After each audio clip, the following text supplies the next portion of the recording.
tudo bem?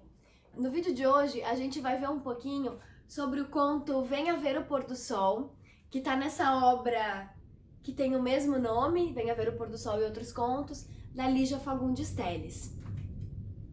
No Venha Ver o Pôr do Sol, a gente tem uma situação inicial que deixa muito claro quem são essas personagens, quem é a Raquel e quem é o Ricardo.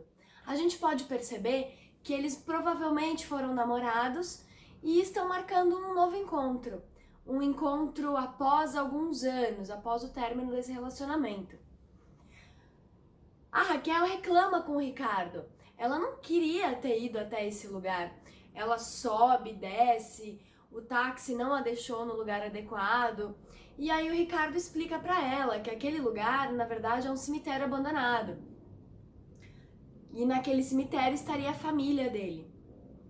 Bom, a Raquel se mostra um pouco incomodada porque ela se arrumou, ela tá de salto, a gente pode imaginar que ela tá toda arrumada e acabou indo encontrar com esse ex-namorado num lugar que não favorecia as roupas que ela tava usando. A complicação desse conto, ela começa quando o Ricardo deixa claro pra Raquel que o passeio deles vai ser sim no cemitério abandonado.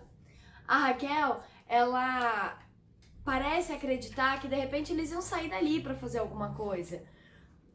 Talvez ali fosse um ponto de encontro, mas o Ricardo deixa claro pra ela que eles vão ficar ali e que o encontro vai ser naquele lugar.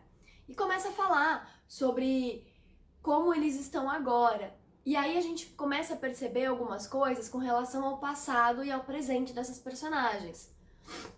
O Ricardo conta pra gente um pouco sobre ele continuar pobre, na verdade até mais pobre do que antes. Fala sobre morar numa pensão, num quarto de pensão. Já a Raquel fala que tá casada com um homem rico, que inclusive é muito ciumento e não pode saber do encontro deles ali. O que nos fala um pouco talvez também sobre o caráter da Raquel. E deixa claro que ela tá casada com esse homem rico e que ele vai levar ela pra viajar e que ele é muito, muito rico e dá muitas coisas pra ela. Nesse momento também acontece uma fala importante do Ricardo e da Raquel, que é quando ele fala pra ela, na verdade ela fala pra ele, que gostou muito dele. E ele responde, eu ainda te amo. Percebe a diferença?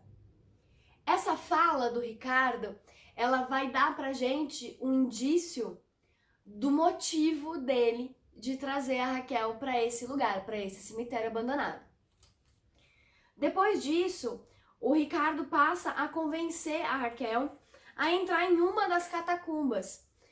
E aí ele fala que lá eles vão ver o pôr do sol mais lindo do mundo, que a Raquel vai ver o pôr do sol mais lindo da vida dela. Ela não se coloca muito confortável. Porém, por insistência do Ricardo, ela acaba entrando nessa catacumba. Ela desce, ela não quer encostar, ela tá um pouco enojada daquele espaço, mas o Ricardo começa a contar sobre uma prima, Maria Emília, que teria sido muito amiga dele e que teria falecido e estaria enterrada ali embaixo. Ele também conta sobre lembranças que ele tem de visitar a família dele, que ali estava enterrada, com a mãe e com a prima. O que pode deixar a gente com uma pulga atrás da orelha, porque o cemitério não estava abandonado? Como que você vem visitar a sua família aqui, gato? Então, assim, dá pra gente começar a ter uns indícios de algumas incongruências nas falas do Ricardo. E aí, sem perceber muito isso, a Raquel acaba descendo nessa catacumba e o Ricardo fala, olha, aqui está enterrada a minha prima. E aí ela lê. A Raquel lê e fala assim, e ela percebe nesse momento, eu até vou ler aqui. A Raquel falando pro Ricardo sobre quando ela vai ver a cripta da Maria Emília. Ele fala, inclusive, o Ricardo, antes, que ela tinha os olhos muito parecidos e que ela deveria ir ali pra ver a foto de como elas eram parecidas. Mas tá tão desbotado, mal se vê que é uma moça. Antes da chama se apagar, aproximou-a da inscrição feita na pedra. Leu em voz alta, lentamente. Maria Emília, nascida em 20 de maio de 1800 e falecida, deixou cair o palito de fósforo que ela segurava para ler. Deixou cair o palito e ficou um instante imóvel. Mas essa não podia ser sua namorada. Morreu há mais de 100 anos, seu mente... Um baque metálico decepou-lhe a palavra pelo meio. Olhou ao redor, a peça estava deserta. Voltou a olhar para a escada. No topo, Ricardo observava por detrás da portinhola fechada. Tinha um sorriso meio inocente, meio malicioso. A Raquel percebe que o Ricardo enganou-a, que o Ricardo inventou toda essa história para levar ela ali, para aquela cripta. E ele prendeu ela lá dentro. É nesse momento que acontece o clímax da nossa narrativa, porque a Raquel, ela confiava no Ricardo. Mesmo eles não estando mais juntos, mesmo ela gostando dele e ele a amando, ela confiava nele. Naquele momento ela percebe que o Ricardo aprendeu ali embaixo, e aí a gente tem uma série de falas da Raquel extremamente irritada, xingando ele, dizendo que a brincadeira já tinha acabado, estava na hora de abrir, ela tinha que ir embora. Ela começa a inventar desculpas para tentar fazer com que ele abrisse aquela porta para ela. E ele não cede. E aí a gente tem o desfecho dessa narrativa, quando o Ricardo, quando ela percebe, ao tentar forçar a abertura dessa porta, que a chave que o Ricardo tem na mão é nova e que a fechadura naquele gradil que já está enferrujado, a fechadura foi recentemente trocada. E aí ela percebe que ela vai ficar ali, embaixo, presa, para sempre. E o Ricardo vai embora e a última fala dele é um boa noite, Raquel.